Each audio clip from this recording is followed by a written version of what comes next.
Magandang araw, I'm Rosel Cayetano and I'm 33 years old from Angeles City.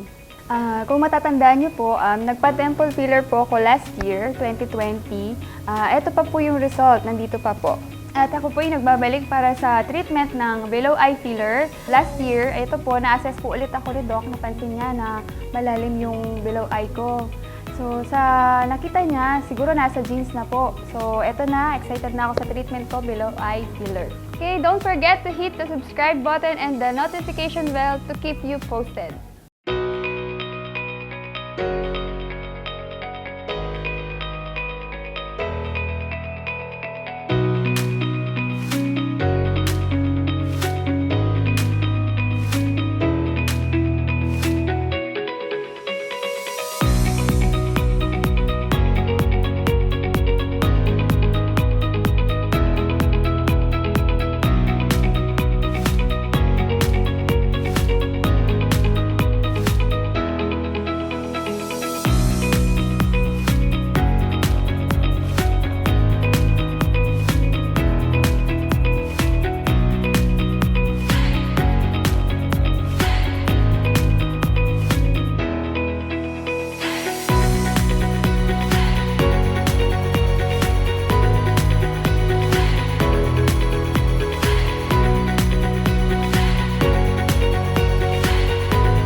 Good day everyone, welcome to the CSA Medical Aesthetics. I'm Dr. Contessa, your certified aesthetic physician.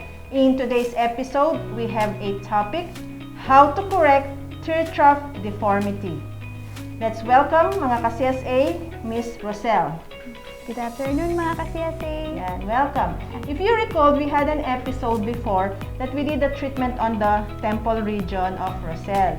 So looking at Rosel right now, there is still a fullness on the temple.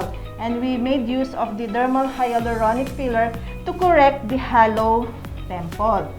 Right now, another problem is the hollow under eye, creating like a tired look, correct? Okay. Sad look. What else? And giving her that dark circle effect. Yes po. Right. So I think it's also the concern of Rosel, right? Opo. Na people are thinking na Laging puyat laging po. puyat. That's the thing that they're saying to her. Opo, laging. Parang stress po lagi. So how do we manage that? How are we gonna correct that? Because under the eye region, as time passes by, there's this volume loss and there's this thinning of the skin, plus the orbicularis oculi muscle will begin to become weaker, or it weakens, plus the orbital retaining ligaments there also weakens. So some anatomical causes for that specific problem. The others, genetics. So in their family, so if you can see the mom, the dad, or the others in the family, they also have hollow eye or sunken under eye, right? In your family, is it like that? Mami ko po. Yun. So there's a genetic predisposition aside from the aging factor. Although there are other factors, yung stress, puyat, and then so the lifestyle is also included there. Or others who are, like for example, they have a medical condition or like a hormonal problem, or the others who have like history of allergic rhinitis or rosacea or urticaria, they also have this problem under the eye region, and other factors pa. So what kind of management can we do to address that na somehow it's non-surgical, but of course we wanted naman an effect na medyo tumatagal. Kasi we have topicals, right? Yung mga pinapahid na anti-dark circle or anti-eyebag or anything that's gonna lighten or brighten the skin under the eye. Yung mga pinapahid naman, we don't really see that effect. Yes, kasi I think Rosel is also applying something under the eye, right? Morning, night, morning, night. Yes. But we wanted to address kasi yung problem inside. So yung mga in-explain kong anatomical causes, yun po yung dapat din nating i-target. So we wanted to restore particularly itong tear trough deformity niya dito. And looking at her left and right, parang mas deeper yung pagka-lalim dito. Parang this has more of a volume loss, right? And if you notice, there's already a beginning sagginess na. Yung kanyang skin here and some of the orbital fats are already what we call parang orbital fat prolapse or herniation or bulge. Yan, medyo, ayan, nagiging ano na siya, saggy, yan. So, meron na siyang eyebag effect. But then, we wanted to correct ito munang third trough deformity and plus, yung lack of support nung tinatawag na suborbicular oculi fat pad here. So, we wanted to restore that and we want a procedure na very safe, clinically studied, and of course, merong result and natural looking pa rin. So, ano kaya ang procedure ating abangan sa pagbabalik ng CSA Medical Aesthetics?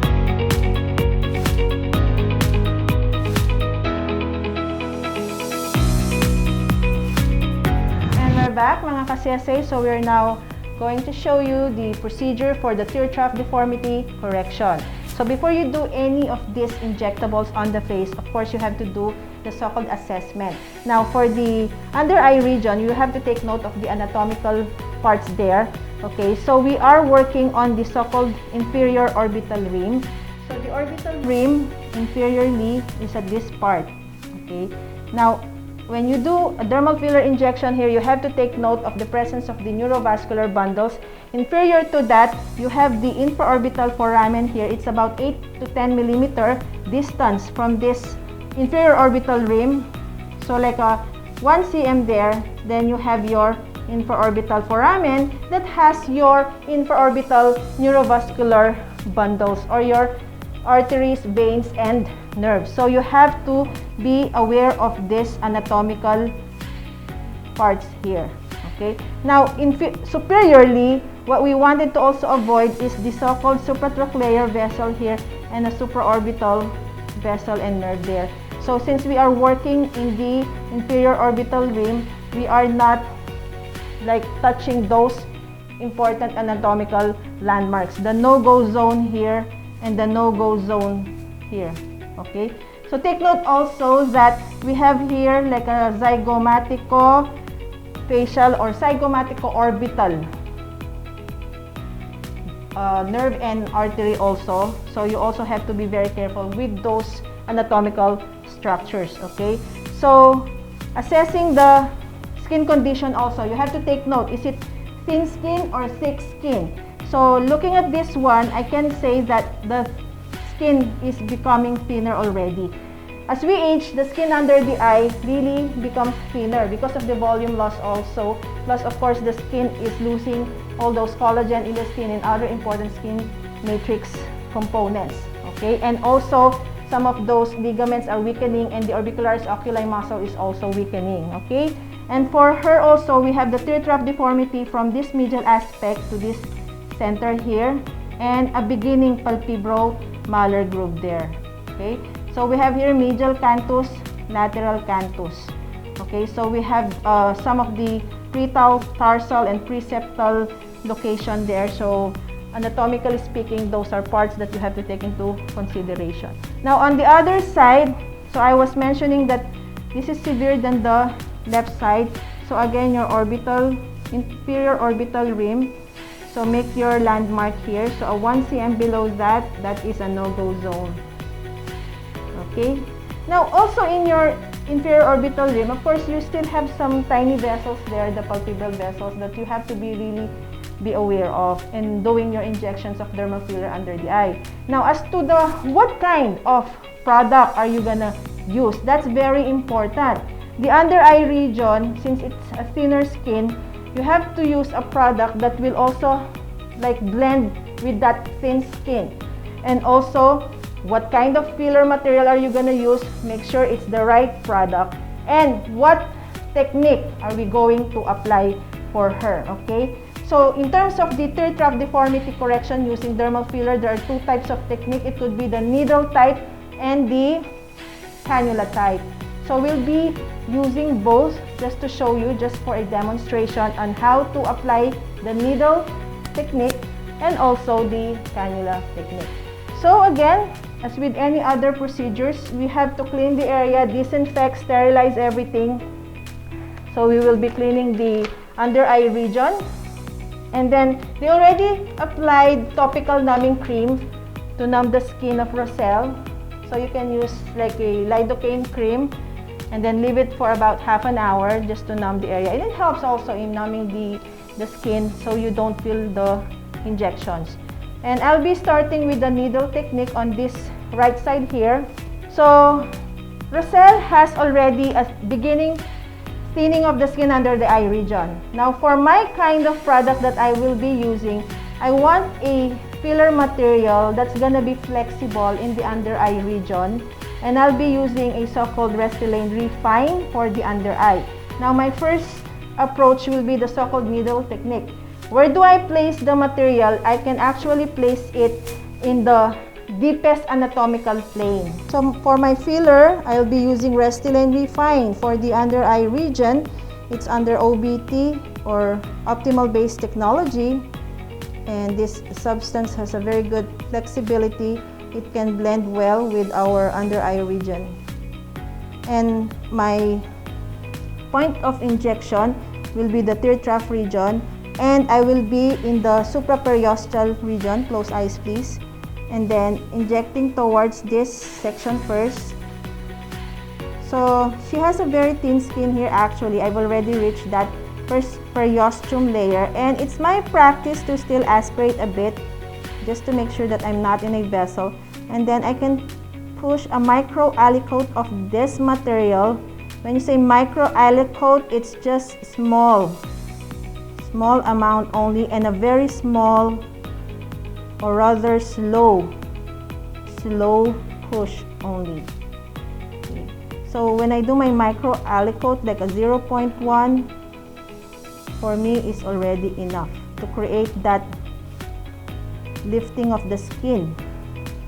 So you're trying to obliterate here that hollowness, that sunken part there. So another injection point into the periosteal layer.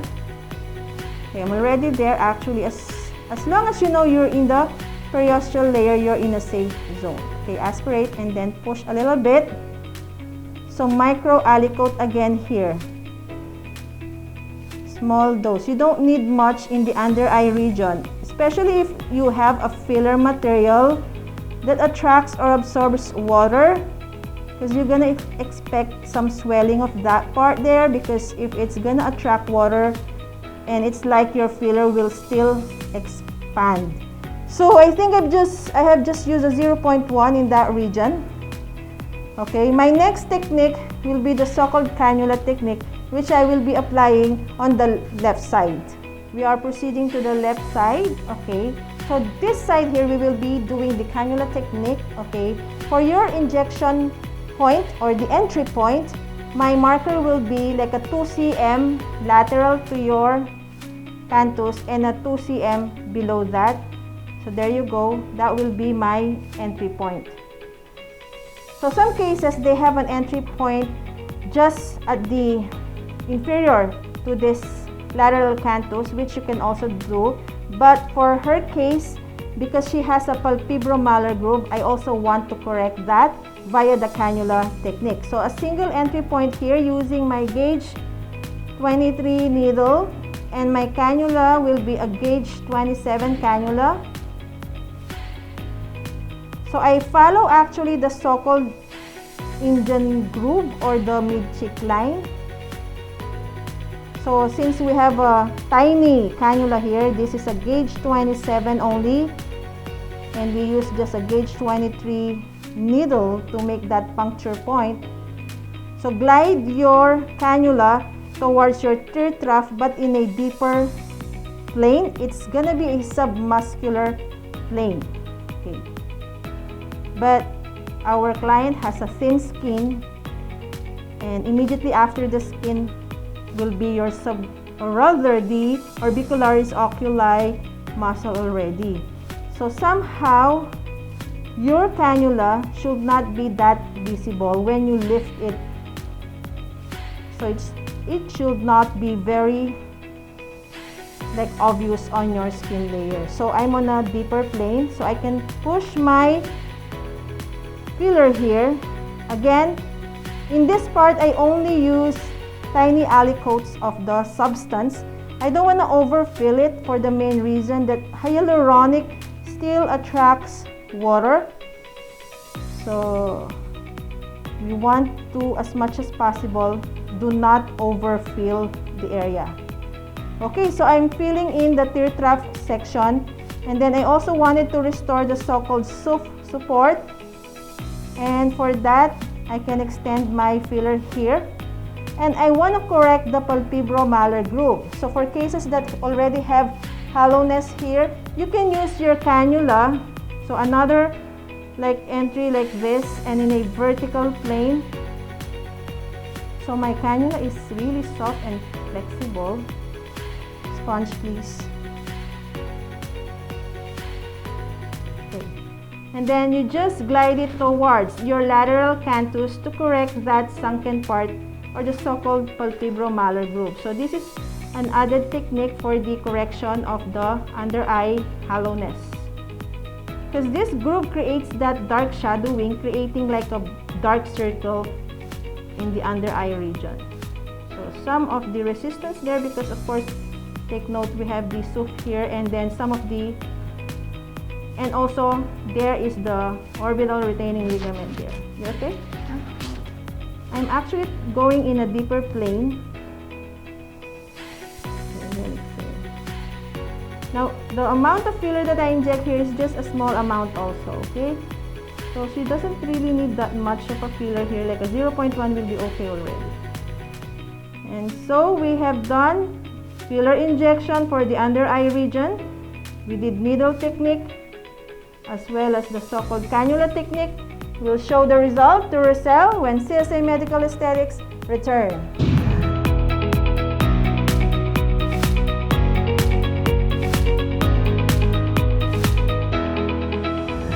Back mga ka-CSA, so we'll show the result to Rosel, and here's the mirror, Rosel.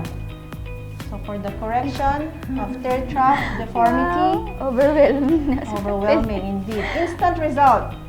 You see that? Yes, Doc. So we did use needle technique and the cannula technique. Okay, so on the right side, we did 3 injection points, micro aliquot of that dermal filler for the under eye region, while on the left side, we used the cannula technique. If you compare the two, I prefer the cannula technique because it's really neat here, unlike when you do your needle injection techniques, you're gonna see some tiny injection marks there, right? So that's why most of my techniques are cannula technique, particularly the tear trough or under eye region. Okay, so Rosel, how was the procedure? Napaka-soft lang po, promise. Hindi Yes. po, actually, napaka lang ng flow ng procedure. Sobrang gaan ng kamay ni Doc. Thank you. And then kahit, actually, Doc, wala talaga ako nararamdaman ng pain. Yeah. Yung nararamdaman ko lang yung Parang pressure, pagpasok no? lang ng mga needle, Doc. Pero Yes. wala talagang pain na mararamdaman. Yeah, I understand. Right. Super highly recommended po si Doc Contessa Salvador. And we really are able to see the result right now because a while ago it was so sunken and really visible yung pagka-dark circle, but right now because the skin was stretched, you minimize that dark pigmentation or that dark shadowing effect. So with this side, we use the needle, the other side we use the cannula. We were able to also correct the palpebromalar groove. So nawala na yung parang dark shadowing effect. So instant talaga yung result. Diba? Agad nakita mo yung pag-lift ng skin. Kanina, it was really so sunken. Right now, it was elevated. And over time, it will still improve because the hyaluronic attracts water. So it will still hydrate the skin. Some people really have this thickening of skin under the eye na and poor skin turgor. And with your dermal filler hyaluronic, it can restore that good skin turgor and also restore that good tissue laxity or firmness or tightness. Para hindi siya loose, para hindi siya magsag. So we're able to restore the beauty of the eye. Correct? So that's the so-called the look, the alluring look of Miss Rosel. Right. So you're not tired looking anymore. Thank you, Doc. Haggard looking. Yes. So a little bit also of relaxation on the orbicularis oculi muscle, making use of your botulinum toxin to perfect already the beauty of the eyes, the look. Kasi we did before the temple, right now we did the under eye, and she would also need like a relaxation of the orbicularis oculi muscle. And that's it. And you drink a lot of water so it will still absorb water because your hyaluronic is like a sponge. it can still expand a bit. That's why we don't wanna overcorrect, we don't wanna overfill, because over time, as it attracts water, you're still filling in the area and you're restoring the hydration of the skin under eye. It's very important that the skin has a very good hydration, like a water percentage. The others kasi have a very dry skin. It's below like 40-30% lang yung water percentage. Ideally, the skin cells should have somehow 60% to 70% water hydration. Okay, very informative. A lot of things that we have learned today. Rosel, thank you so much for being with us. Thank you din po, Doc. And Sobrang thank you. yeah, for those who have questions, you may email us at csaskinclinic@yahoo.com, our FB page, CSA Derm Centre or CSA Medical Aesthetics, Instagram, CSA Medical Aesthetics or CSA Derm Centre. Our clinic is located here at the Infinity Shop, Pulong Maragul, Angeles City. Contact number 0933-860-9193 or 0917-504-4268. Our other topics, other episodes, even the previous episode you had on your temple filler, you can see them at our YouTube channel. Just type Contessa Salvador. So thank you. God bless you all. When it comes to natural beauty, you can trust the CSA Medical Aesthetics.